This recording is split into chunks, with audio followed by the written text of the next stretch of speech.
নমস্কাৰ বন্ধু বান্ধৱীসকল, আপোনালোকে চাই আছে আপোনালোকৰ আপোন channel Assam job news today. যিসকল নিবনুৱাই চৰকাৰী চাকৰিৰ বাবে অতি আগ্ৰহেৰে বাট চাইছিলে তেওঁলোকৰ বাবে অতি সুখবৰ আহিছে। হয় বন্ধু বান্ধৱীসকল, ইতিমধ্যে বহুকেইটা বিভাগৰ পৰা বহুকেইটা পদ মুকলি হৈছে। আজি আমি এই বিভাগত মুকলি কৰা পদসমূহৰ বিষয়ে আলোচনা কৰিম। ভিডিঅ'টো শেষলৈকে চাই থাকিব। যদিহে এই ভিডিঅ'টোৰ জৰিয়তে আমাৰ চেনেলটোত নতুনকৈ ভিজিট কৰিছে তেতিয়াহ'লে ভিডিঅ'টোত এটা লাইক কৰি শ্বেয়াৰ কৰি দিবলৈ নাপাহৰিব।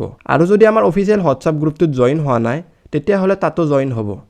তাত জইন হোৱাৰ বাবে লিংকটো ডেছক্ৰিপশ্যনত দিয়া আছে। আজিৰ প্ৰথমটো ভেকেঞ্চি হ'ল ব্ৰহ্মপুত্ৰ ক্ৰেকাৰ এণ্ড পলিমাৰ লিমিটেডৰ ফালৰ পৰা ইতিমধ্যে 70টা গ্ৰেজুৱেট আৰু টেকনিচিয়ানৰ পদ মুকলি কৰি দিয়া হৈছে। এই পদসমূহৰ বাবে ইণ্টাৰেষ্টেড থকা কেণ্ডিডেটসকলে অনলাইন পদ্ধতিৰে ইয়াতে এপ্লাই কৰিব লাগিব। গ্ৰেজুৱেট এপ্ৰেণ্টিছৰ বাবে মুঠ পদ মুকলি কৰি দিছে 50টা। ইয়াতে ডিচিপ্লিন ৱাইজ ভেকেঞ্চি কেইটা হ'ল মেকানিকেলৰ বাবে 10টা, কেমিকেলৰ বাবে 12টা, ইলেক্ট্ৰিকেলৰ বাবে 7টা, ইনষ্ট্ৰুমেণ্টেশ্যনৰ বাবে 6টা, টেলিকেমৰ বাবে 1টা, কম্পিউটাৰ ছায়েন্সৰ বাবে 1টা, চিভিলৰ বাবে 3টা, কণ্টেক্ট এণ্ড প্ৰকিউৰমেণ্টৰ বাবে 2টা, হিউমেন ৰিচৰ্চেছ বা PRC বা মাৰ্কেটিঙৰ বাবে 6টা, F&Aৰ বাবে 2টা। এনেদৰে বহুকেইটা পদ মুকলি কৰি দিছে। এডুকেশ্যনেল কোৱালিফিকেশ্যনটো হ'ল গোটেইকেইটাত বেচেলাৰ ডিগ্ৰী থাকিব লাগিব ইঞ্জিনিয়াৰিং, মেকানিকেল ইঞ্জিনিয়াৰিং আদি ব্ৰাঞ্চৰ পৰা 55% মাৰ্ক লৈ পাছ কৰা। দ্বিতীয়টো ভেকেঞ্চি হ'ল টেকনিচিয়ান এপ্ৰেণ্টিছৰ বাবে মুঠ পদ মুকলি কৰি দিছে 20টা। ইয়াতে ডিচিপ্লিন ৱাইজ ভেকেঞ্চি কেইটা হ'ল মেকানিকেলৰ বাবে 5টা, কেমিকেলৰ বাবে 6টা, ইলেক্ট্ৰিকেলৰ বাবে 5টা, ইনষ্ট্ৰুমেণ্টেশ্যনৰ বাবে 4টা।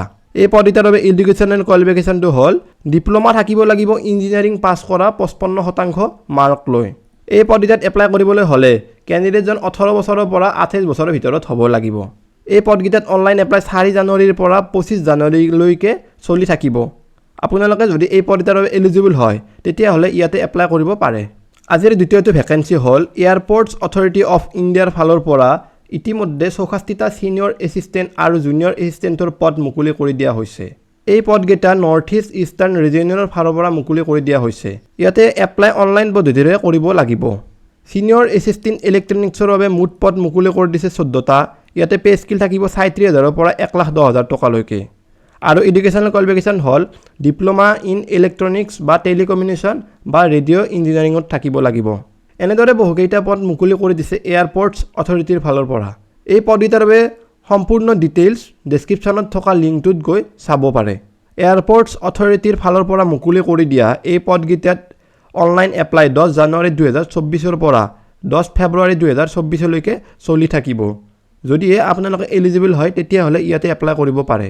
আজিৰ তৃতীয়টো ভেকেঞ্চি হ'ল হোম এণ্ড পলিটিকেল ডিপাৰ্টমেণ্টৰ ফালৰ পৰা ইতিমধ্যে 299টা পোষ্ট মুকলি কৰি দিয়া হৈছে। এই পদকেইটাৰ বাবে এলিজিবল কেণ্ডিডেটসকলে এপ্লাই কৰিব পাৰে। ইয়াতে পাব্লিক প্ৰচিকিউটৰৰ বাবে মুঠ পদ মুকলি কৰি দিছে 26টা।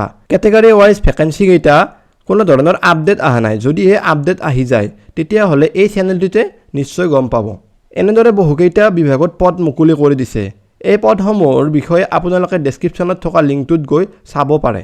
ইয়াতে থকা পদসমূহৰ এপ্লিকেশ্যন ফিজটো হ'ল ইউআৰৰ বাবে 300 টকা, SC, ST, OBC, MOBCৰ বাবে 200 টকা, BPL থকাসকলৰ বাবে 50 টকা। এই পদসমূহত অনলাইন এপ্লাই 4 জানুৱাৰী 2024ৰ পৰা 30 জানুৱাৰী 2024লৈকে চলি থাকিব।